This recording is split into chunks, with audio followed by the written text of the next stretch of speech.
சாகும் போதும் தமிழ் படித்து சாக வேண்டும், இந்த சாம்பலும் தமிழ் மணந்து வேக வேண்டும் என்ற வரிகளை வணங்கி நியூஸ் கலாட்டா தன் நிகழ்ச்சியை தொடங்குகிறது. நேற்று என்ன நடந்ததுன்னு பார்த்தீங்கன்னா, தமிழக வெற்றி கழகத்துடைய பொதுக்கூட்டம் எங்கே நடைபெற்றோம்னா திருவான்மையில் தான் நடைபெற்றது. திருவான்மையில் நடைபெற்றது. ஃபஸ்ட்டு யார் பேசுகிறாங்கன்னு பார்த்தீங்கன்னா, பொதுச்செயலாளர் ஆனந்த புசி அவர்கள் பேசுகிறாரு. அதைத் தொடர்ந்து ராஜ்மோகன் அவர்கள் பேசுகிறார், கொள்கை பரப்பு செயலாளர். அவரும் டிஎம்கே எதிர்த்து தான் பேசினார். தமிழக வெற்றி கழகத்துடைய தலைவரை வாழ்த்தியும் பேசினார். அதுக்கப்புறம் வந்து ஆதவ அர்ஜுனா அவரும் வந்து பார்த்திங்கன்னா டிஎம்கே விமர்சனம் பண்ணார். அது மட்டும் இல்லாமல் விசிகாவுடைய இளைஞர்களுக்கு ஒரு அறிவுரையும் சொல்லியிருந்தார். அதுக்கப்புறம் தமிழக வெற்றி கழகத்துடைய தலைவர் விஜய் அவர்கள் களத்துக்கு வராரு. களத்துக்கு வந்து அவர் பேசின போது பார்த்திங்கன்னா 2026 டிஎம்கே விசிஸ் டிவிகே தான் இருக்கணும் அப்படின்னு ஒரு விஷயத்தை முன் வச்சார். அது மட்டும் இல்லாமல் உங்களை டிஎம்கே எதிர்ப்பது தான் இந்த தமிழக வெற்றி கழகத்துடைய மிக முக்கியமான குறிக்கோள் அப்படி ஒரு விஷயத்த சொல்லியிருக்காரு.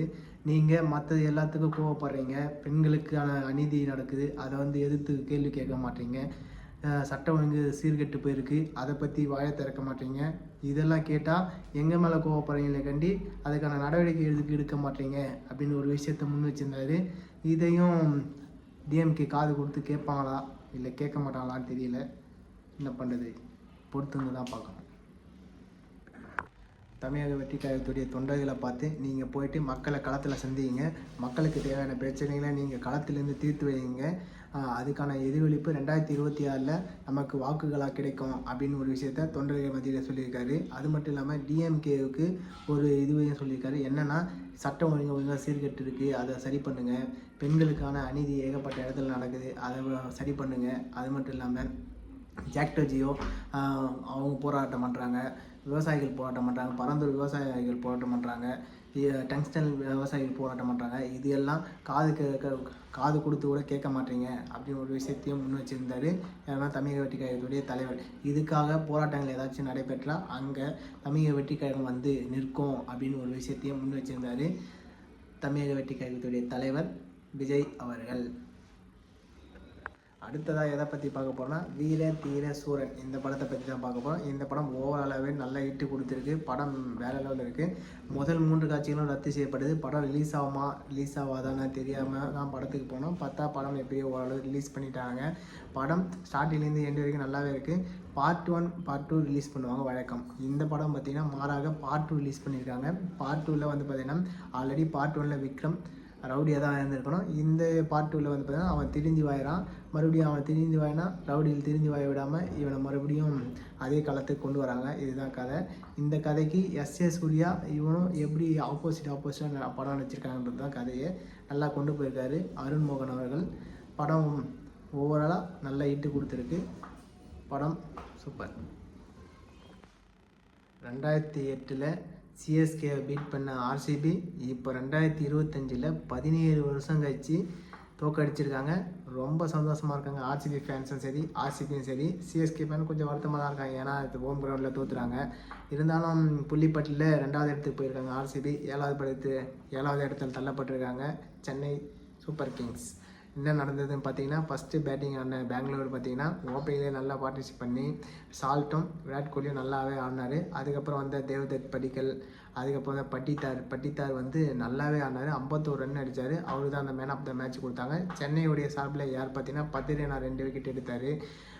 100 ஆகும்போது நல்லாவே பவுலிங் பண்ணார். அவர் வந்து 3 விக்கெட் எடுத்தார். அஸ்வின் போனார், அவர் வந்து 1 விக்கெட் எடுத்தாங்க. கிட்டத்தட்ட சென்னை எதுனால தோத்தாங்க மெயின் காரணம் பார்த்தீங்கன்னா 4 கேட்ச் விட்டாங்க.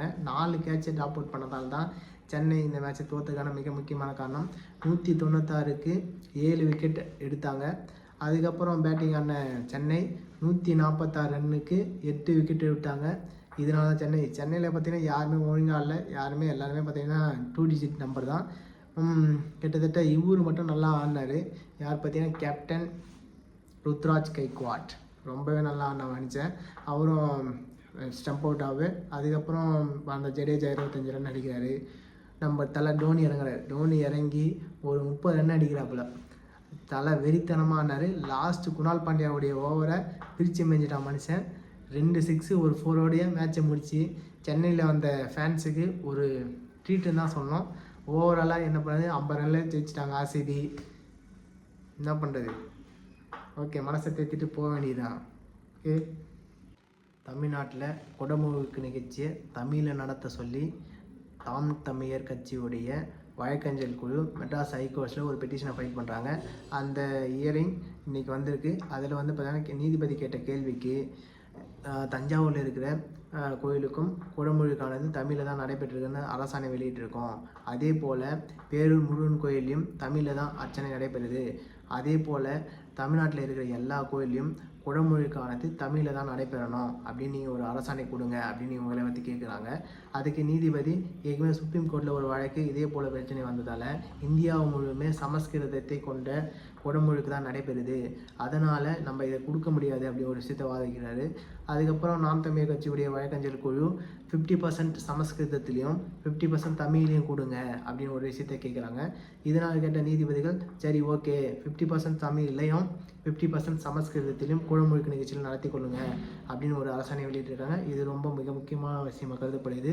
தமிழுக்கு 3200 ஆண்டுகளுக்கு முன்பு தோன்றிய தமிழ் இன்று வரை விழாமல் எழுந்து நிற்கிறது என்றால் தமிழ் ஆளலை வளர்த்து மாண்புறச் செய்த நம் தமிழர்களுக்கும் தமிழ் மக்களுக்கும் நன்றி, வணக்கம். இது போன்ற இன்ட்ரெஸ்டிங்கான விஷயங்களை தெரிந்து கொள்ள நியூஸ் கலாட்டாவை சப்ஸ்கிரைப் செய்து கொள்ளுங்கள். நன்றி, வணக்கம். இதில் ஏதேனும் தவறு இருந்தால் கமெண்டில் தெரியப்படுத்தவும்.